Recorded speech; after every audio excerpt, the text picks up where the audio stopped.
We'll have Secretary Dornbrook call. Sure. Roll call. Rickard? Here. Epstein? You here, Bob? Bob is absent. No, he's I thought he was on. He's listening, but he did not post 72 hours in advance. So Oh, he is okay. simply listening and cannot so participate. he's absent. Okay. Excuse. All right. Smith? Here. Dornbrook here, and O'Grady. O'Grady here. Okay. Any announcements, Eric? Not the usual announcement. Our live streaming is not working. It worked yesterday for economic development, and for some reason we're having issues this morning. So we are not live streaming over the internet. However, the video will be posted at KMPUD.com. I guess people in the blind could email me their questions. I'll make one observation. Your thing might not be working as the internet might be down.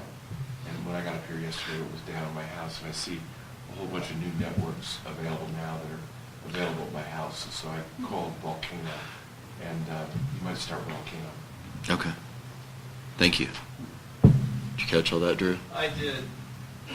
And specifically, they're called the backhaul networks, which Those Volcano are the uses. networks that aren't working? Volcano uses those. They told me yesterday to go from the fiber router to people's TVs when they have Volcano TV in the home. Interesting. Okay. Yeah, it's weird. Some websites are working fine, no problem. Others are not working at all. I've never seen anything like The it. TV's working today. Yeah, I don't understand. I'm baffled. There's Wi-Fi.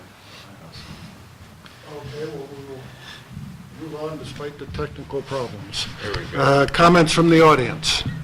Anything that's not on the agenda? None. We'll move to corrections to the agenda or consent calendar.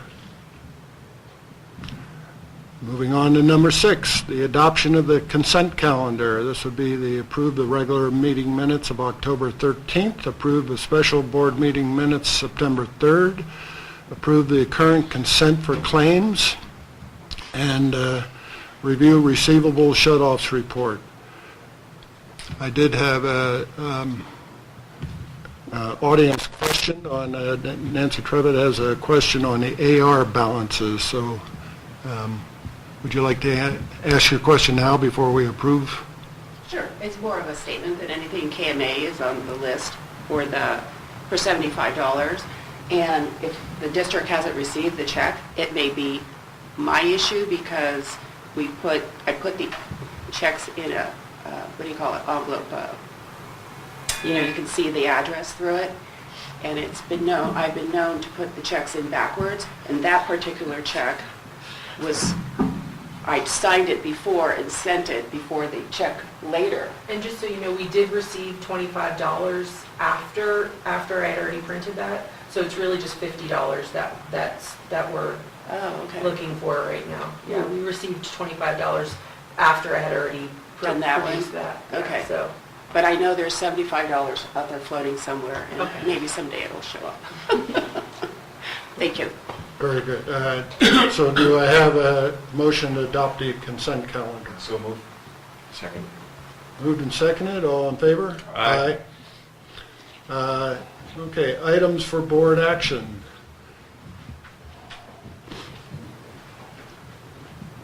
Good morning, Kelly. Morning.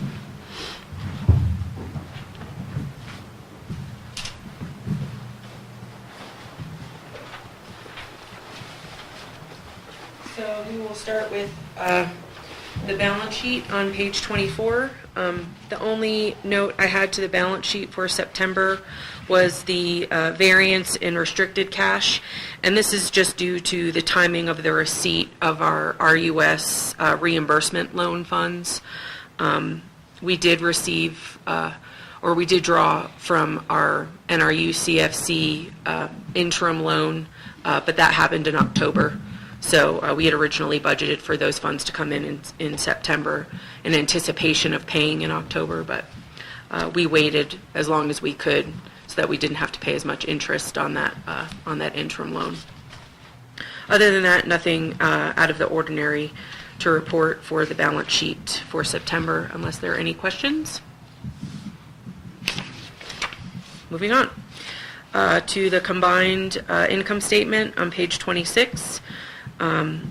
Operating revenues for September were slightly down from plan by $5,400. Year-to-date revenues are up from plan by $48,000. You'll notice operating expenses year-to-date are under plan by $148,000. And just to note that that does include the $50,000 that we had budgeted for the fire department funding study that has yet to be completed. Started. Keep telling me. So year-to-date total operating is up from plan by $197,000. So a good start to the quarter. Moving on to the general fund on page 27. You'll notice there is a significant variance in operating expenses, and that includes a $12,804 billing adjustment that we received from SDRMA, who is our workers' comp insurance. And basically what happens is SDRMA, we send them an estimate of what we think our payroll is going to be, and that's how they base their billing. And then at the end of the fiscal year, we send them the actuals of what our payroll was for that year, and then they either send us a bill or a credit, depending on, how the estimate compared to what our actuals were. I am in the process of doing an analysis for this year based on what we sent them and what we think our actuals are going to be, so that I can decide whether I want to accrue some additional expense for that, so that we're not hit with a $12,000 bill in the next fiscal year. I just learned about how this billing worked from SDRMA, so I just want to make sure that I'm not seeing another bill like this in the next fiscal year. Moving on to the fire department on page 28. Revenues for the fire department for the month of September were right at plan, or slightly under by $619. But that did include $2,695 from the 5K, 10K event, and $3,064 from Amador County for fire call reimbursements. Kelly, what period of time does that Amador County payment span? I don't know that off the top of my head, Jeff. I have to go look at the check stub. I don't recall. Okay. Kelly, it's 1 year. Oh, is it? It's a one-time payment. Okay, so it would be from last Fiscal year. Yeah, last fiscal year. Okay, thank you. Rick knows. Moving on to water on page 30. Operating revenues for water year-to-date are up from plan by almost $3,200. Total operating for water is up from plan by $23,000, but again, still operating at a loss of $32,000 through the first quarter, but still better than we had planned. So we expect to see that loss in water, especially through the first quarter of the year, but not as bad as we had anticipated. Moving on to wastewater on page 31. Operating revenues for wastewater were up from plan by $3,700 for the month of September, and year-to-date they are up by $12,000. I will note, again, salaries and wages and benefits for wastewater are significantly over plan, and again, this is just due to all of the extra time spent at the wastewater treatment plant and dealing with some of the blockages that we had, and all of the work that we're doing with the collection system. So total operating for wastewater is up from plan by $17,000, but still operating at a loss of almost $96,000. Moving on to electric on page 33. Operating revenues for electric for the month of September were down from plan by $13,000, but year-to-date, we are up from plan by $20,000 in electric. Total operating for electric is significantly up from plan by $84,000, and just operating at a slight loss of $7,200 through the first quarter. So a good first quarter for electric. Moving on to snow removal on page 35. Salaries and wages and benefits are significantly over plan, and this is due to contract negotiations and GPS testing. So year-to-date total operating for snow removal is down from plan by $17,500. Obviously, there's, coming into October, we'll start to see revenues posted in snow removal with the beginning of the snow removal contract. So that large loss, operating at a loss, will start to go away through the times that we post our revenue in snow removal. Moving on to propane on page 36. Operating revenues year-to-date for propane are up from plan by $8,200. You'll notice that there was an overage in salaries and wages and benefits for propane for the month of September, and this is due to all of the propane leak repairs that were completed as a result of the propane leak survey and our 10% meter changeouts.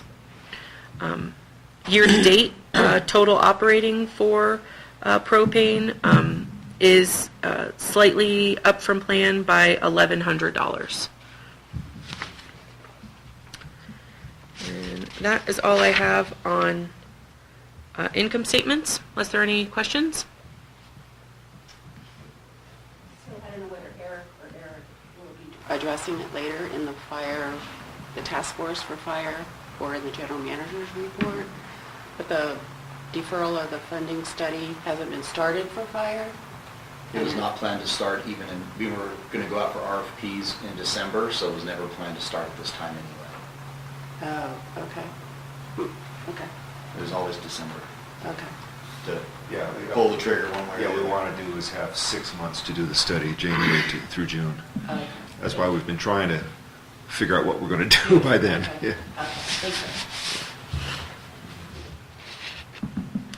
you. We'll move on then to the balance sheet comparison of September 17 to September 18. I didn't have any notes on this. Obviously, the biggest variance is the amount that we have in the capital reserve, which we all know, we were putting money aside in anticipation of having to make the payment to PG&E. I did make a note on the income statement comparison on page 39. There was a large variance in other revenues from last year to this year, and that was due to the fact that the summer festival and chili cook-off occurred last year, and this year, obviously, our summer festival happened on June 30th, so we had to include it in prior fiscal year's revenues. So that's why you see that large variance there. But we were expecting that. We'll move on to October preliminaries. So operating revenues for October were up from plan by almost $58,000. It was chilly in October. I know I had my heat on all month long, so that brings us year to date up from plan by $106,000. Any questions on October preliminaries? Oh, one other note. You'll notice in other revenue on the October preliminary, we've got $15,815, and we received another check from FEMA. Apparently, they did a recalculation on when we ran our the generators, there was some recalculation that they did, that when they were closing out the project, they realized they hadn't calculated something right, and we got another $16,000 from them, so. Good work. That was all them, though. Brandy got the letter, and she was like, wow, they just want to keep sending us money, Only took so. them 3 fiscal years to get it closed. Yeah. So that was unexpected, but appreciated. So September EBITDA, you'll notice that for the month of October, we are up from plan by $35,000, and year-to-date, we're up from plan by $207,000.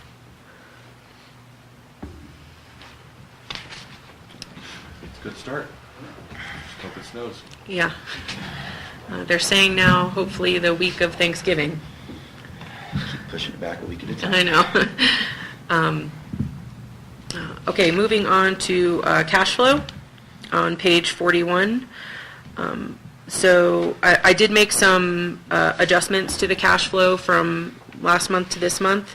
I did remove the Bank of the West loan funds coming in, being that we've decided that we're going to do that boundary line adjustment, and we don't know the timing of when that will be completed and when we'll be able to reapply for financing if we choose to do so. So that other income was removed from the cash flow. I'll just, actually, we do have an update. As of yesterday, we received a scope and fee to do the boundary line adjustment of $7,900, which is about what we had estimated. I had estimated under 10. And so they're going to proceed with that. I did speak with Zach, who is the Alpine County planning official, about the process. I thought we'd have to go through TriTac. It was his opinion and Chuck's as well, and Brendan's, that we don't need to go through TriTac, which means it should be a relatively quick process. They are surveying next week, the boundary line adjustment, and I'll be meeting with them, and we could actually have the boundary line closed out by possibly December. If we went with the Bank of West loan, that would up it by 400,000, was it? 10, I think is what we estimated. And so our low point in the cash flows don't include that at this point. That's No, correct. Yeah, because I removed it. Well, that's good. Great. So we may decide not to even do it. I mean, We have options. unless we have some things to do in the wastewater treatment plant, of course. We'll get to ADA. So in the total operating cash, we had $1.3 million as of October 31st. We had $779,000 in our cushion of credit, bringing total operating to $2.1 million, which was under budget by about $28,000. So considering, we didn't receive the initial funds that we had budgeted for, it's not as bad as it could be. I'm quite pleased. Also the other change that was made, you'll notice that under the PG&E one-time cost of ownership charge, we did make that payment to PG&E at $5.3 million. We are not paying the ITCC tax until we actually do the transfer, which is in the process of being approved by Russ at this point. We had one more. Yeah, just to, again, bring the board up to speed on that. We finally received, after 3 months, our original signed version of Amendment 1. I've been asking for it since August 22nd. We finally received it, and USDA has requested a certified copy of that. That was FedEx to them last night. So that was the last piece of the puzzle they said they needed to approve this, as I understand it. So we should be receiving their approval shortly. Once we agree with PG&E on the shape of the deed, then we will transfer it to them, but no later than December 31st, so we get the lower ITCC rate by 2%. And so that's why you see that split up in the at the bottom there in the reserve fund, why the 5.2 million and the 1.1 million are those two payments are broken out. And we still show our low point in the 5-year forecast as December of 2020 at 1 million total in operating cash. But obviously, we can adjust that as we see fit. We don't have to fund our reserve as quickly so that we have more operating cash. But either way, December 20 of 2020 is the low point. Any questions on cash flow? Okay. Moving on to budget variances. Again, snow removal wages and benefits. This says through August 18 on the slide. I apologize. This is actually through October or September of 18 at $19,975, and the SDRMA workers' comp adjustment at $12,804.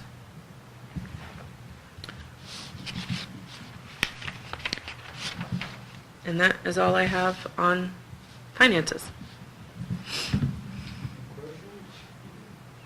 We'll move on to the budget adjustment. Yes, we will. So we have a requested action that the board adopt the proposed budget adjustment to the balance sheet. Basically with, as we previously discussed, the payment to PG&E for the one-time cost of ownership payment at $5.2 million and the ITCC tax payment of $1.1 million. We are going to be deferring that debt. Basically, that gets accounted for in our miscellaneous deferred debt, which was not included in our original budget. I included the amortization of that debt in our budget, but I did not include it in the balance sheet portion. So rather than having this outstanding variance on our balance sheet for the remainder of the year, both Eric and I would rather have it, the budget adjusted to reflect that being added to the balance sheet. So we would ask that the board adopt the proposed budget adjustment, and I've included what the balance sheet, I've included the adjusted balance sheet for review. You can see that the difference is in non-current assets, and so total assets are better than what we had originally budgeted for, because that was missed when we created the original budget. Any questions from the board on the adjustment? Just one comment with all this, these intangible assets, meaning this one, if we adopt it, but also the intangible in lieu of the Out Valley. We're going to have a lot of non-cash expenses over the coming years, meaning as we amortize those are non-cash expenses. Mm-hmm. So at least in theory, that ought to be good for cash.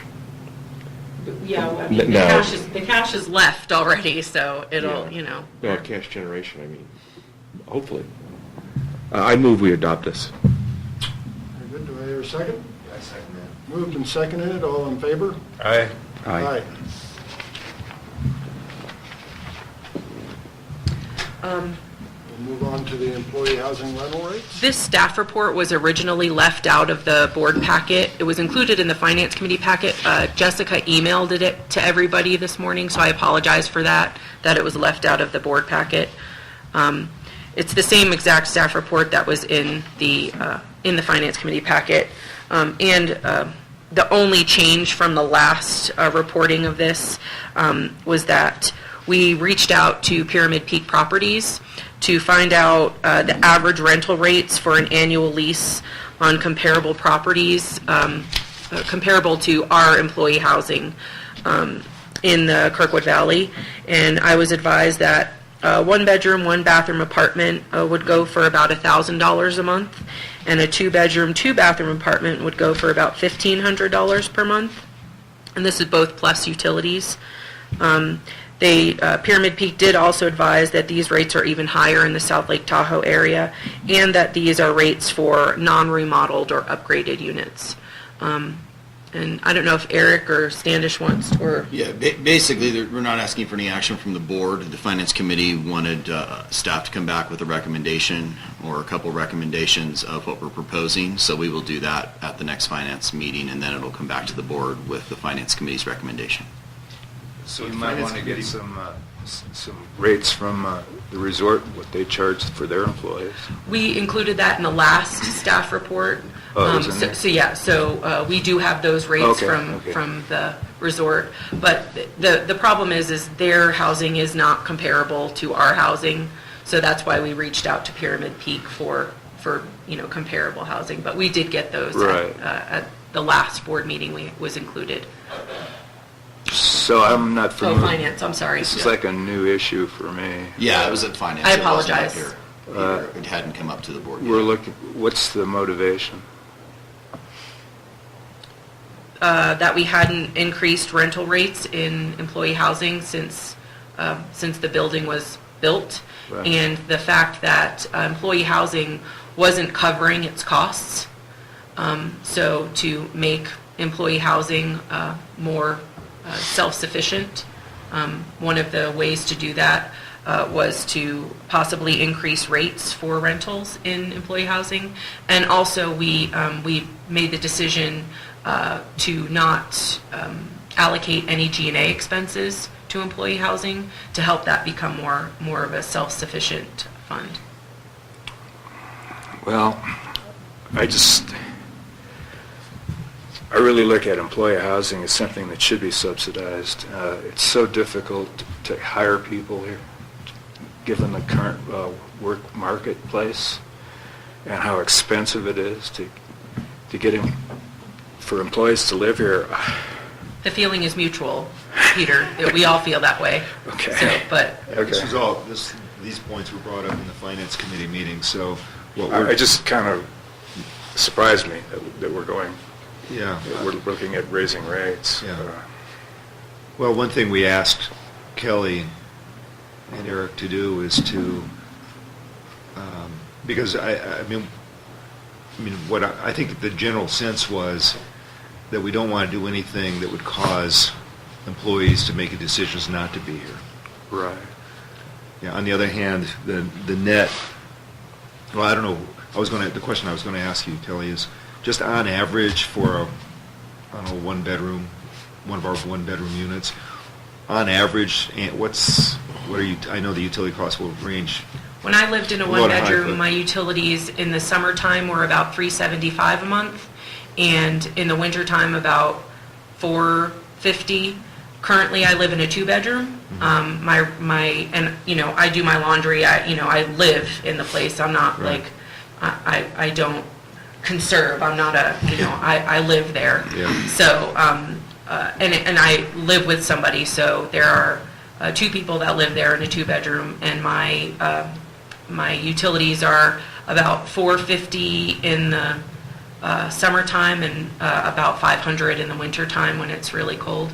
Okay. So it's significant. Yeah. And what do you think those utilities would be in South Lake, or any idea? I don't. I'm just curious. Yeah. Because really what we're talking about is the whole package. Mhm. And because we're also talking about increasing the allowance. Right, Some I amount, understand that. Too. So, anyway, this Finance Committee was just interested in the staff's Okay. recommendation. All right. Well, we asked Eric to come back with, Eric with a K, a couple of different potential recommendations. And both Eric and I were pretty clear that we didn't want it to be employee unfriendly. Okay. And by the same token, we realize that we're running 5 of our funds at a deficit, and that's unsustainable. I understand. Wasn't there was a comment by Alan about when the district rents out to, or leases out to non-employees, to make them more market rate. So we were looking at, how to provide some extra funds for that. That is a possibility for sure. Right. I may not have articulated it correctly, but. Well, that's right. That's exactly right. Yeah, and that'll be included in our proposal as non-employee rates. That's a pretty small percentage of the units, Yes. though, isn't it? Right now, it's 0. Yeah, exactly. And one of the ways to motivate people to volunteer for the fire department is to provide them with housing. So, I mean, I think it's a trade-off. You're taking from one to the other. I don't know. Yeah. Yeah, go ahead, Frank. So just a question about capacity. Are we fully rented out at this point, or does it vary summer and winter? It varies summer and winter, definitely. Seasonally, in the next by the end of this month, we will be full capacity. Over summer, we had one single unit and one half of a double unit over summer that were vacant. We generally hold those in abeyance, though, for our seasonal workers. You're welcome. So you will be bringing this back? To finance, Yeah, and okay. then to the board, Okay. once finance has reached a decision. Any other questions on this item? Very good. We'll move on to item 8D, bad debt policy. Still, yeah. The requested action from the board is that they adopt policy statement 260. The background on this is that over the last few years, the district has accrued nearly $5,000 in uncollectible debt, and this is primarily from customers that sold their homes and no longer have property within the district boundaries. We have implemented new policies relative to escrow so as to mitigate this issue in the future. And I can say that currently we don't have the problem that we did in the previous years with escrows not being paid. Generally what happens now is we'll get an escrow check for a property that's sold as well as a payment from the customer, and we end up having to refund the customer, which you can see in our consent. You'll see we had 3 actually refunds that we sent back for this consent to customers. We did not have a formal policy to address the existing or any future bad debt, so staff drafted policy statement 260 and recommends that the board adopt this policy. We discussed it at the finance committee and don't think it's controversial and unanimously recommend it. And just to be clear on this, we're going for 12 months, 6 months on this, but in the meantime, the customer's water or whatever utility is in question has been shut off. Well, We still these have are those- actually, these are customers that are no longer own the property. Okay. Yeah, so if a customer actually still lives here and owns property, we would put a lien on that for any bad debt and obviously, lock off their water. But these are all customers that have sold their properties. They're no longer, at the district. And again, this nearly $5,000 that will be written off is an accumulation of about 5 years. And just to be clear, the shut-off policy is completely disparate from this, and we're also we're going to have to adjust our shut-off policy to be compliant with the new law that was just passed by Sacramento, which makes it very onerous on districts to be able to perform shut-offs, nigh impossible. So we'll be having to adopt our policy. I've already been talking with our district council on adjusting our policy, and that'll be brought back at a future date so that we're compliant. Any other questions on this item? Do I hear a motion to adopt the bad debt policy? I'll move to adopt the bad debt policy statement number 260. And I second that. Moved and seconded. All in favor? Aye. Aye.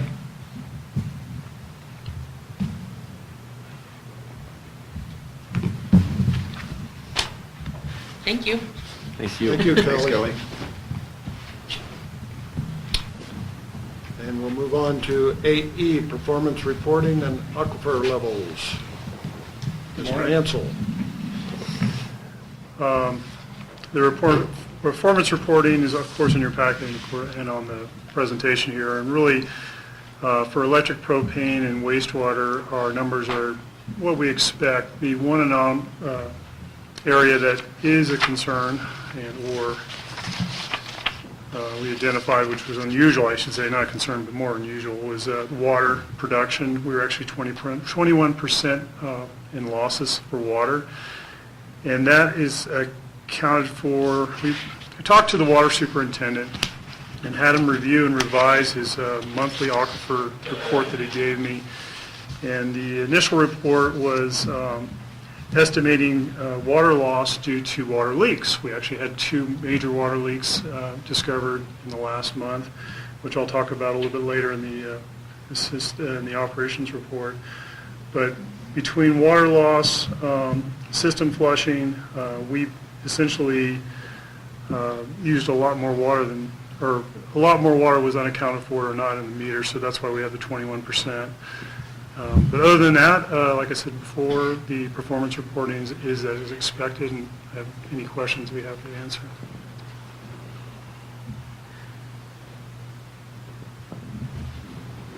Yeah. Thank you.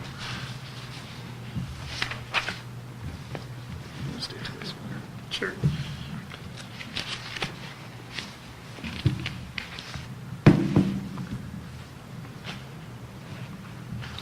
Should I move on to wastewater? Yes. So, simplest thing is to get down to brass tacks on the wastewater.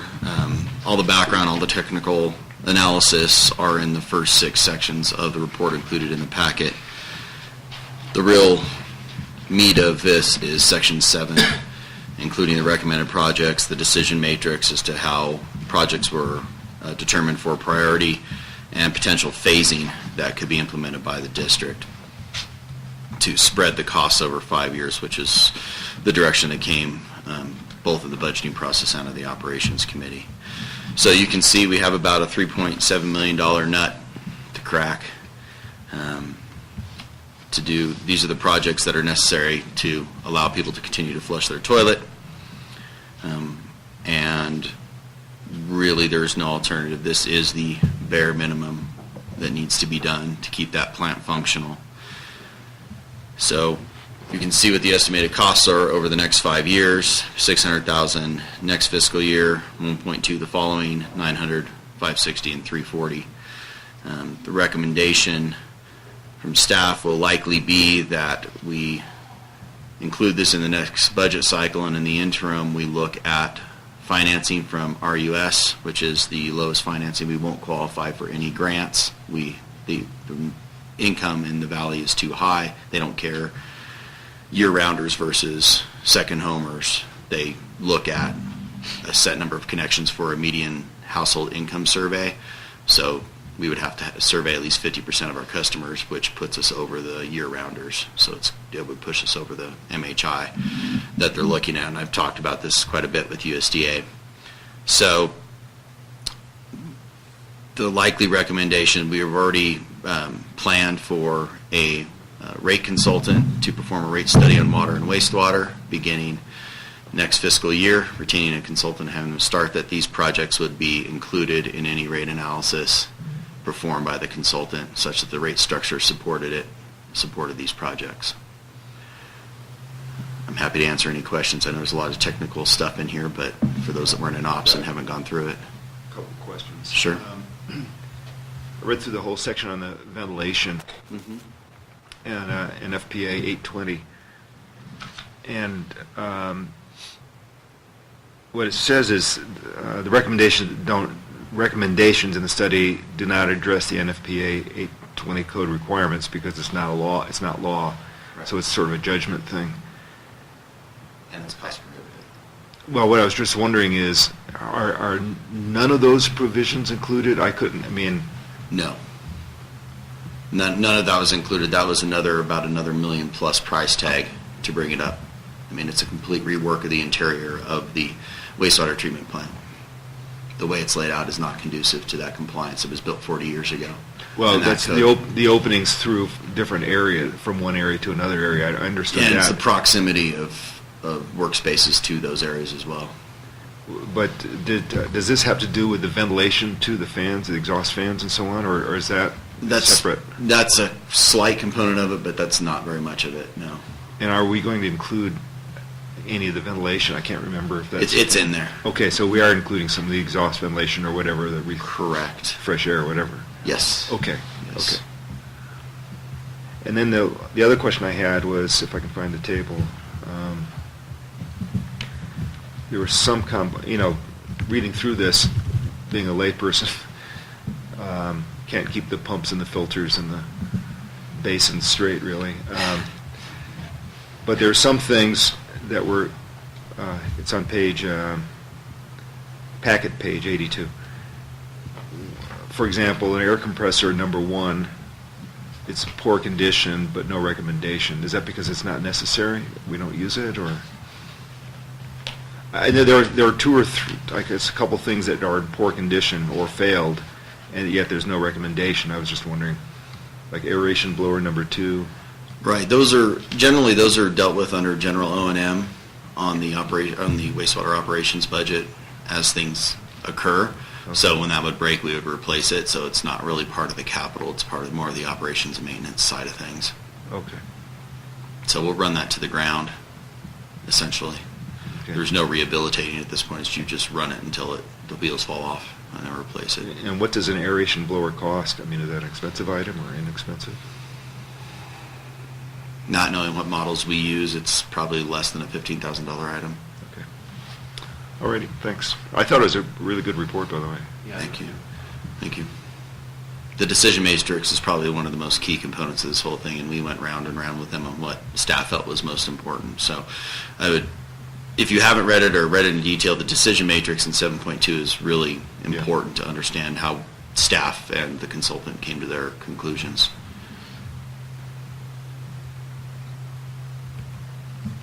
Yeah, that was great.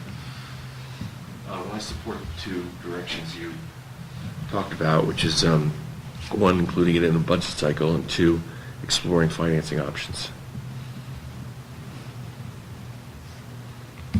Will anything be done this fiscal year? Between So the now and only July? thing that was included, and actually that's a good I question. know we Still- had 160,000 or something in our capital plan. Right, most of that was the Meadows. Right. So I think about 80,000 of that was the Meadows. We did have, you're going to have to help my memory, did we have 35,000 for the roof or 50 for the roof? I think we had 50 for the roof. Interestingly, completely separate from the consultant's analysis, which was a $250,000 roof tear-off and replacement, we received a bid from a roofer, which was $250,000. They were within $10,000 of each other. So we don't have that money budgeted, but if you look at the phasing, the roof is next year. So we won't be expending the $50,000 this year, but we will be needing to do that next year. And so that was the only component that kind of straddled from our existing capital plan, was the roof. There's nothing to be done about the mold right away? Not until the roof is done. Otherwise, we're just going to keep chasing it. It'll just keep occurring.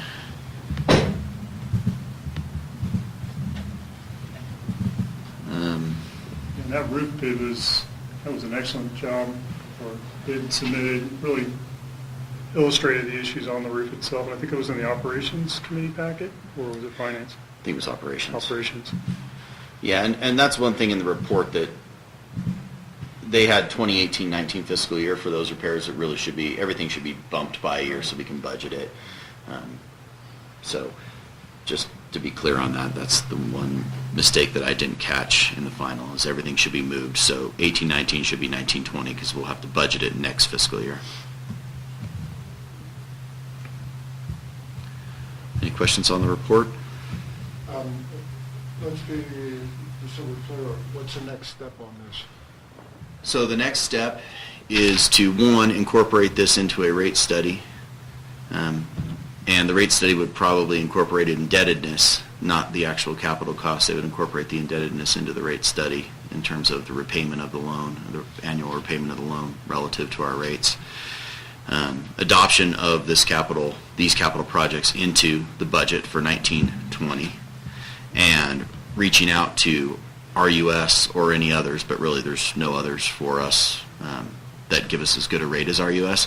Reaching out to RUS. Generally, RUS requires engineering studies to be done before they will grant money. Sometimes they will grant money to perform the engineering study ahead of time. Otherwise, they reimburse it on the back end. Now that this report is final and the board's seen it and we've accepted it, I'm going to be forwarding this to my contact at RUS and asking if this is sufficient for us to look for a $3.7 million loan to perform this work. And if it's not, then we'll be looking at an engineering study, Jeff. That would be the one wild card in this analysis is, do we have to do engineering before, or can we do it funded?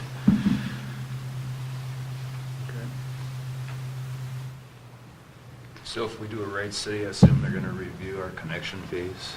Yeah, it would be a complete rate study. It's connection fees, rate analysis. Yeah, like I said, we're running 5 funds at a deficit, and that's unsustainable. We need to fix that, right the ship. Otherwise, the state will come in and write it for us. And the 5 are water, wastewater, employee housing. What are the other 2? Propane and fire. Oh, you said fire? No. Oh, fire. So water, wastewater, propane, employee housing, fire. Right. Propane we should fix.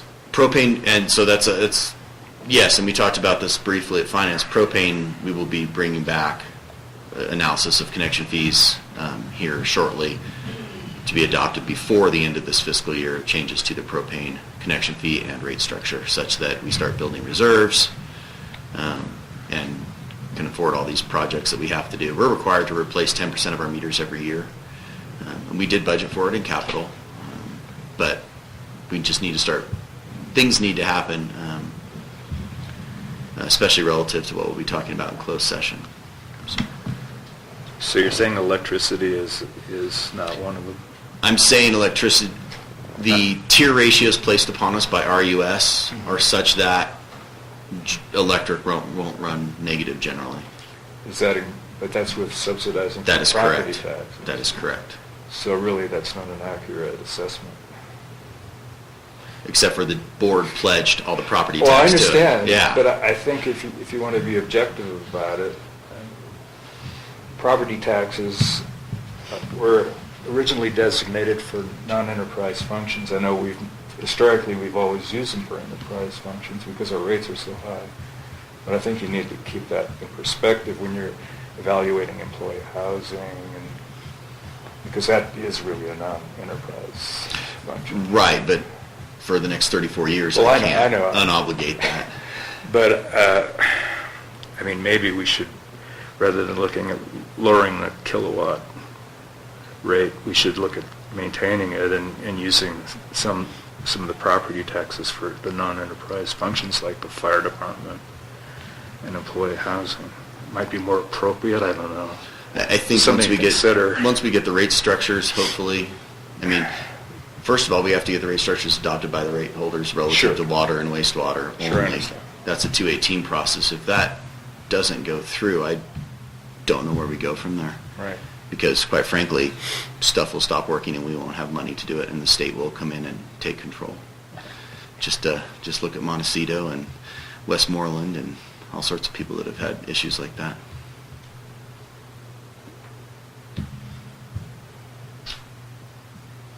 Any more questions on the report?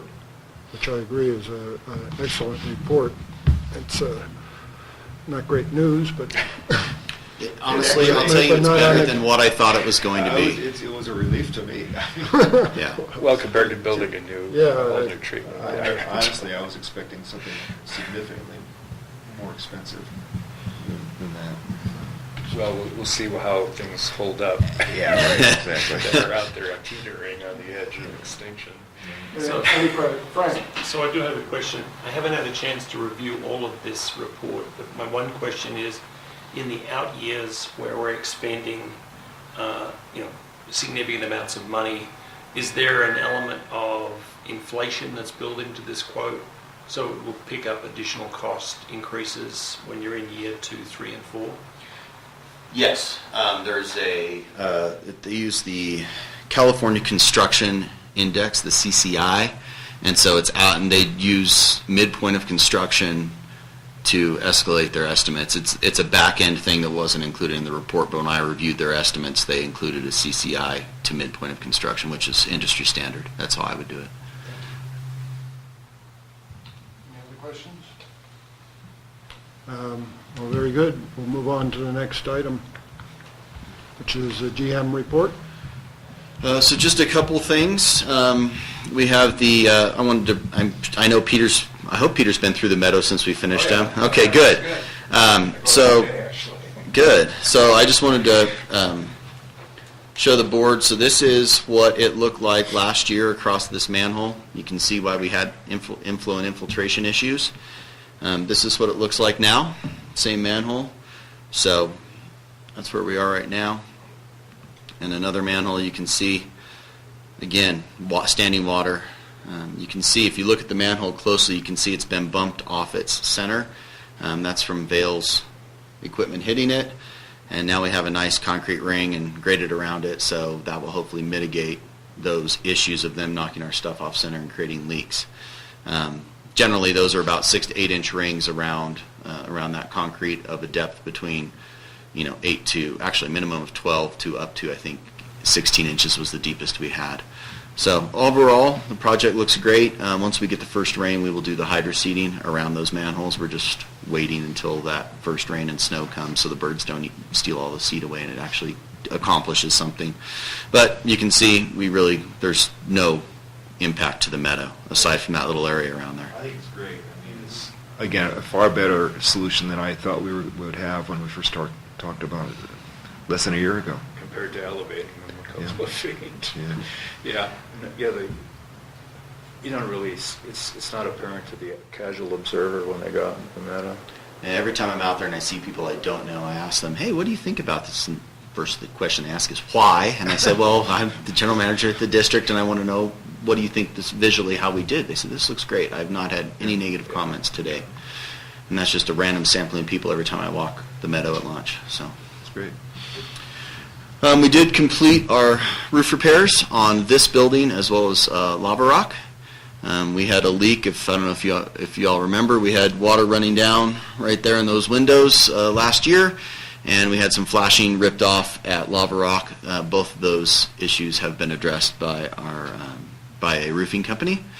So we were able to get that done this year at least. Which roofing company was it? I'm just curious.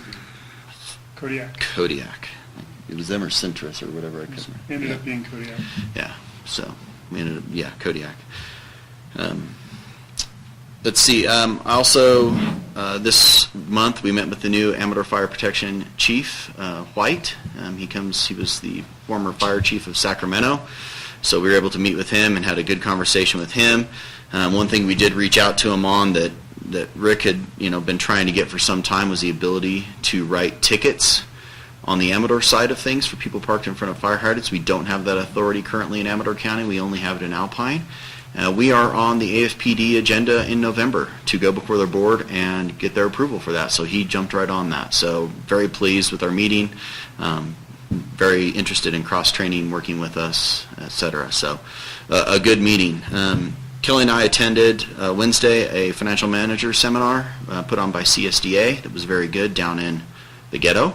I had to educate Kelly on what the ghetto looks like. It was actually pretty fun.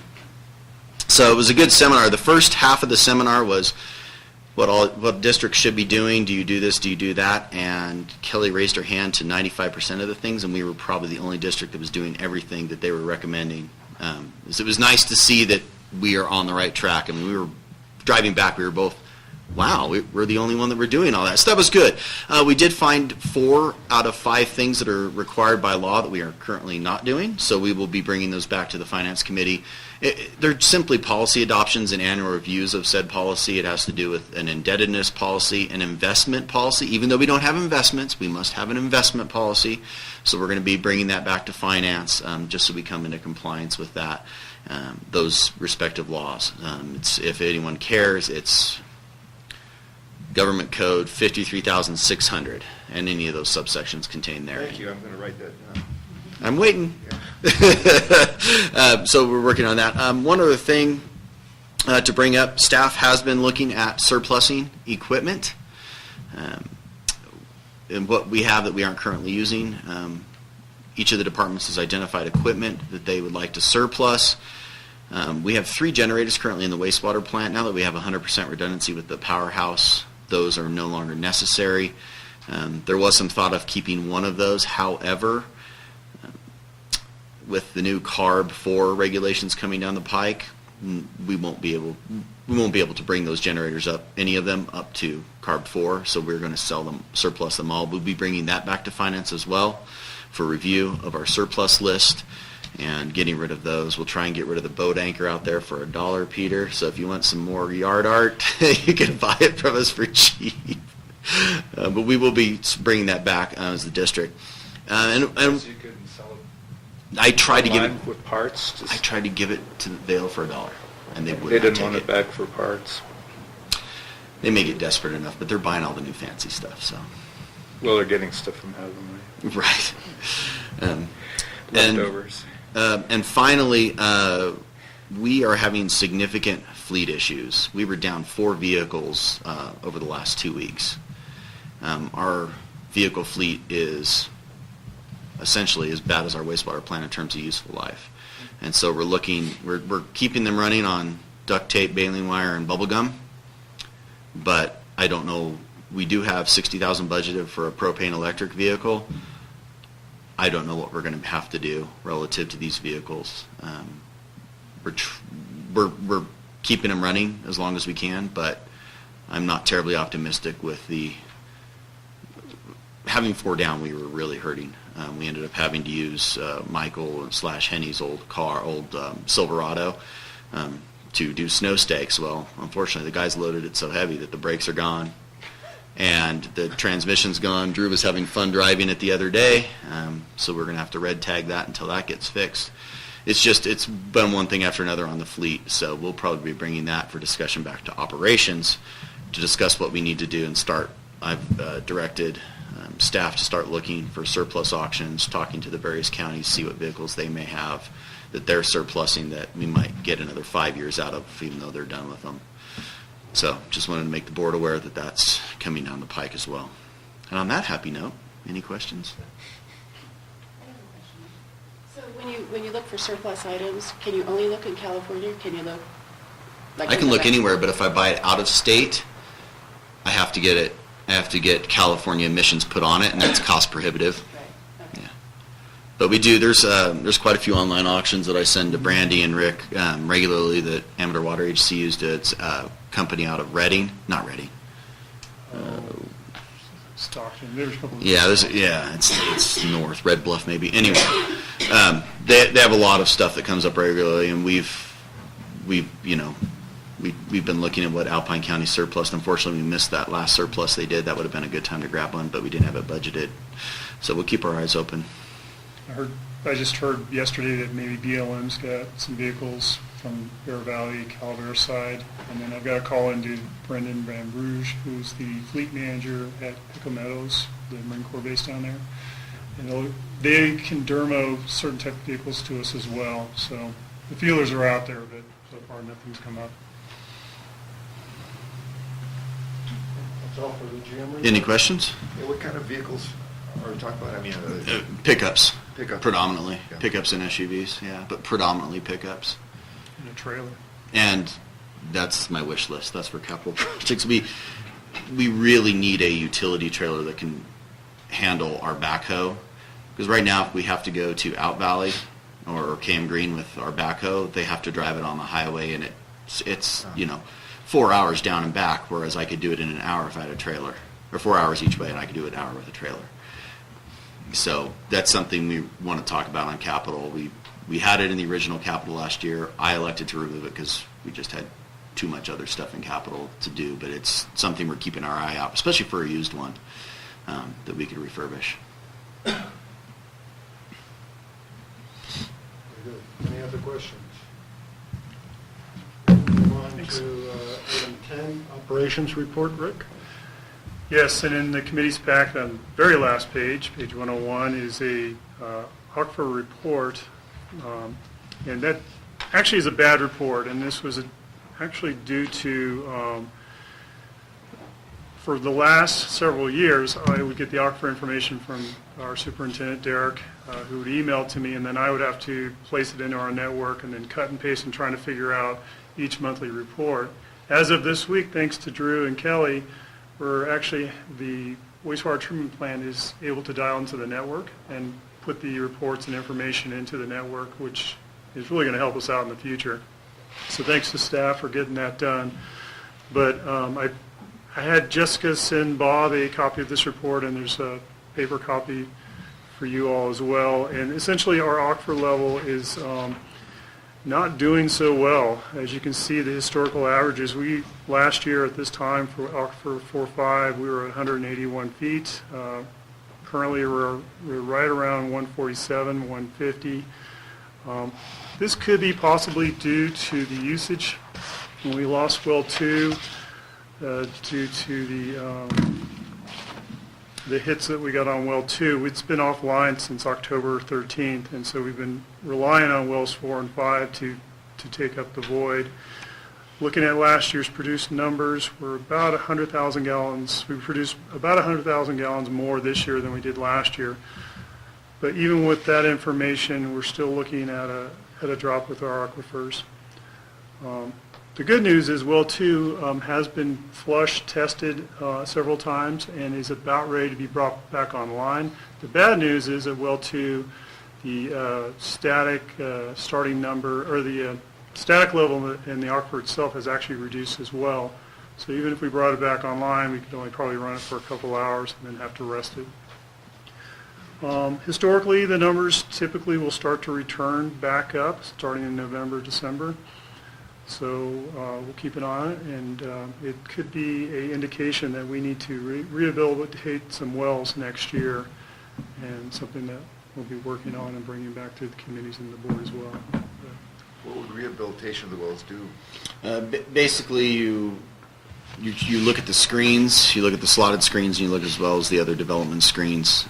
Make sure they're not plugged, flush it, and then see if the aquifer is still at the zones where you have your screens. If it's not, you need to drop them to where the aquifer currently is, so which means deeper generally. And just on well 2 is 6 foot before cavitation. And so I've directed the superintendent to cease use of that, because if we draw that down, we will get another fecal hit, and I don't want to deal with the state on that. So I've ordered that to be offline except for daily flushing, just to keep it kind of circulated. But I don't see that coming back online anytime soon. So across the valley, all of our aquifers have dropped dramatically. And we had really no precipitation this summer either to recharge them, so that's also part of the problem. So We'll certainly keep an eye on it. Moving on, for water, as I mentioned earlier, we had a couple water leaks. One was out at 444 East Meadows Drive, and essentially it was a leak at the fitting for the valve to the hydrant, which is on the Meadows side, and here's a picture of that valve itself. Staff did a great job getting in there and actually making a good solid repair, but it did indicate to us that the type of construction and the age of the system, we might see more of these in the future. So this is a push-on valve. Nowhere in a potable water system with our pressures would I, as an engineer, ever have allowed this ever to be installed this way. And this is rampant through. This is East Meadows. So this goes back to another issue we were talking about, which is water pressures, and we're bringing that back to operations too, and how the systems run. But Rick is right. This is very likely we could see these again, especially if we get any surges in the system. This is not the appropriate type of installation for a potable water system. It's for low pressure. That's not what we have. And again, I think staff did a great job doing the repair, and in all the years I've worked for the district, I don't think we've ever repaired a valve like this, and so your expertise and your knowledge really paid off. And we put some of the new operators in there, Brandon and Spencer. So in the future, I think we've got a good team in place to handle problems like this. The other leak was on a homeowner's driveway out in Fremont Court, and it was leaking essentially at the corporate stop. Again, staff was able to get in there, make the repair, and actually return the driveway to a better state than I think it was when it was found. So, and again, leaks like this, fire department water use, commercial buildings testing their sprinkler systems all contribute to that unidentified system loss, water loss, and we'll continue to try to bring that number down and identify losses where they are. Moving on, this is the east lift. As you know from last year and from years past, we've had issues with this. The east lift wall is now finally complete, and our hope is that this will help alleviate and direct the water differently in that area. And so, again, nice job to staff getting this done. Other summer projects that were completed this year was a new line junction enclosure, or excuse me, a pole vault, which is the bottom of Fremont and Kirkwood Meadows Drive. Formerly, this was a fiberglass box that was crushed and caved in. Staff was able to replace this vault. And finally, down at our substation, KM Green, you can kind of see it in the photographs here. We did a full inspection 2 weeks ago, and on Thursday of this week, our staff was able to go down there and actually pull weeds, replace an antenna, and do some general facility maintenance in preparation for winter, including running a temporary generator that we have there.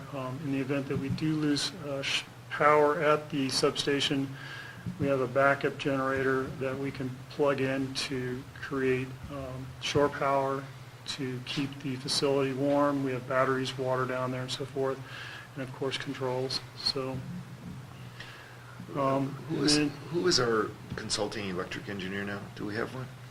We're still using Exponential. Oh, you are? Okay. Yeah, Without even Dave. though David left, Rightly? Dave Riley, he went to Canyon, but Yeah. we're still using Exponential. Okay. And then finally, for operations, we contacted Rich Stevens, who does our hazardous tree survey for the Out Valley power lines, the overhead 34 kV line. He's currently doing the assessment. Once I have the assessment back, we will forward this to the Forest Service for review.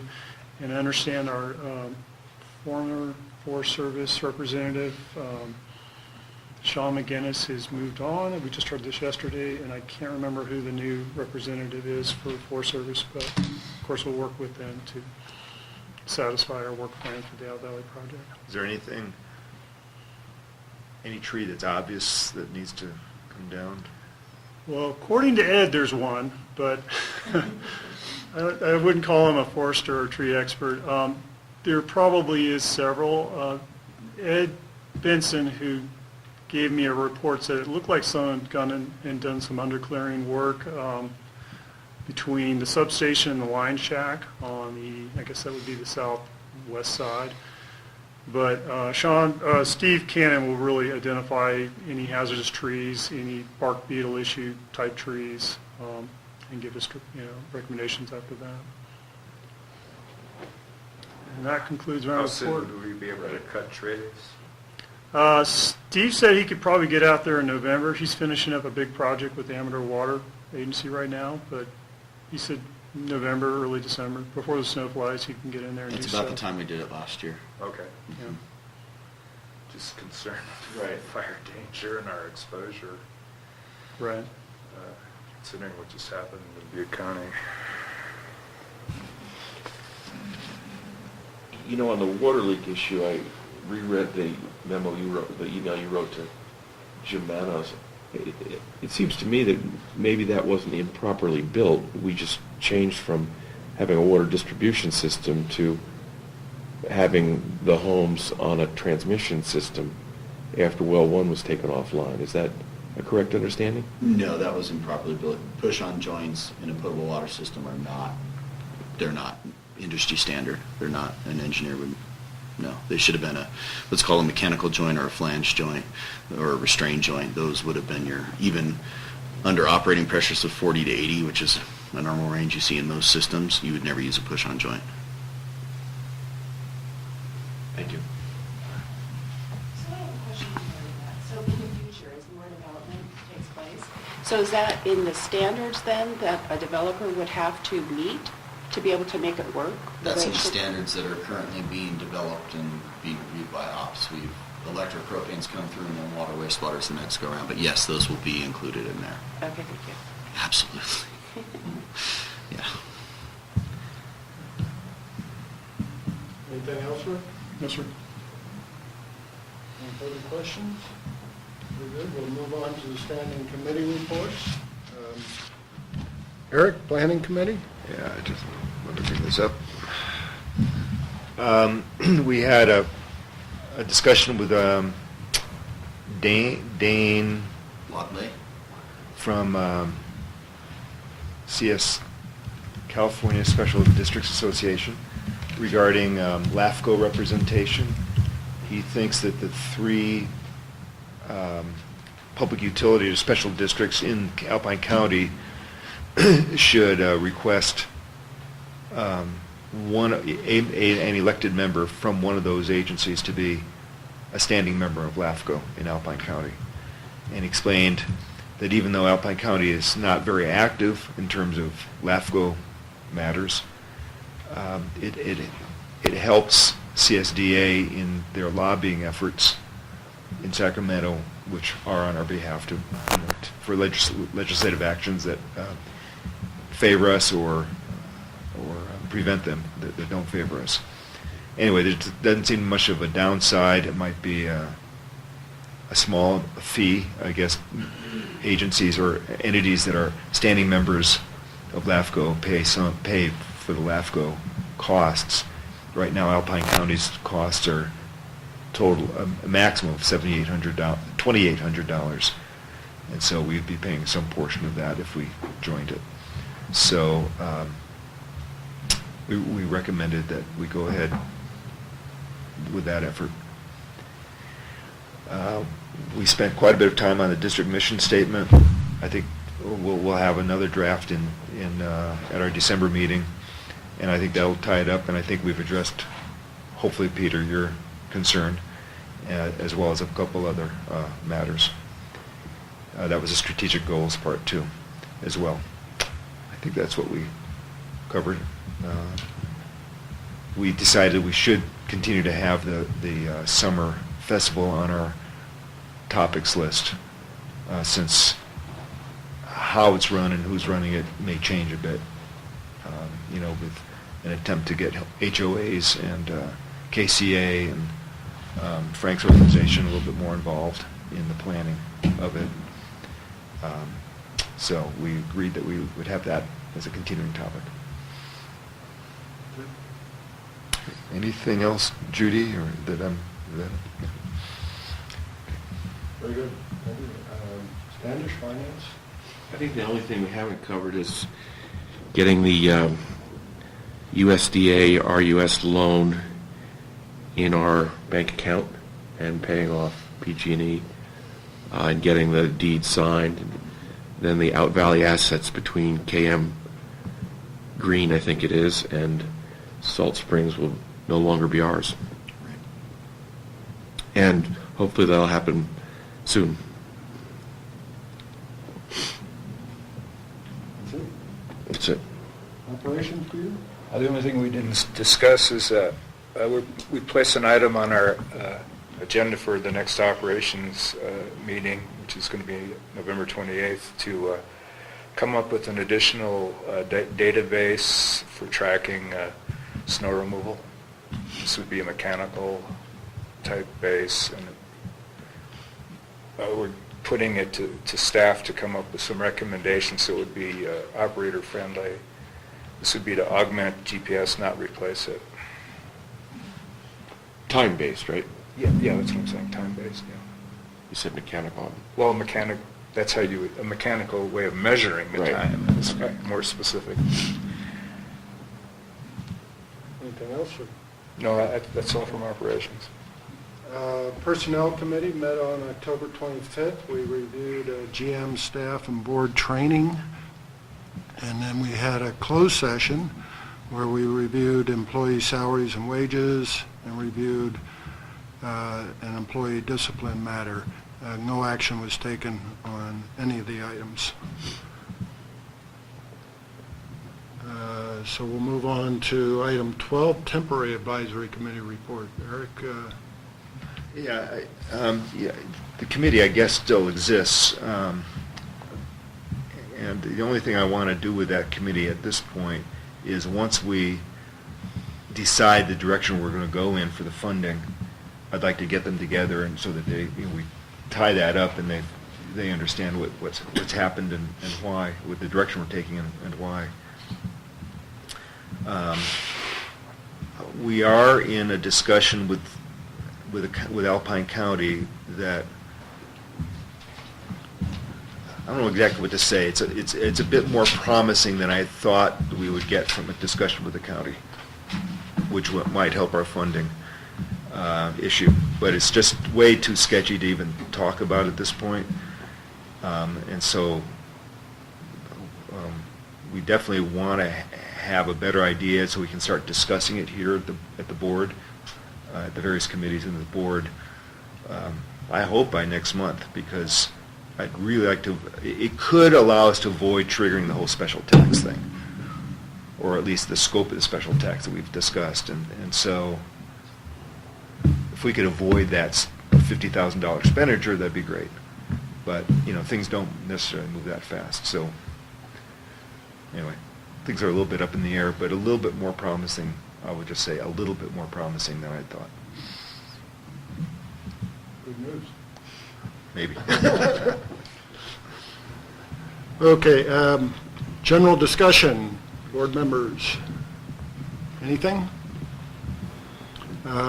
With that, we'll recess. The board will go into closed session for a matter involving the government code, section 54956.9. And the webinar will be in here. Don't believe we will have a webinar. Check and see if I can get on the website. Internet issues this morning. Oh, okay. So we may have to cancel those. Okay. Oh, okay. Yeah, none of the internet Yeah, nothing was is working today. So you're still having issues? Every single wireless network is down. Okay, so yeah, we'll probably cancel the webinar. Gee, Okay. Okay. I had reception this morning.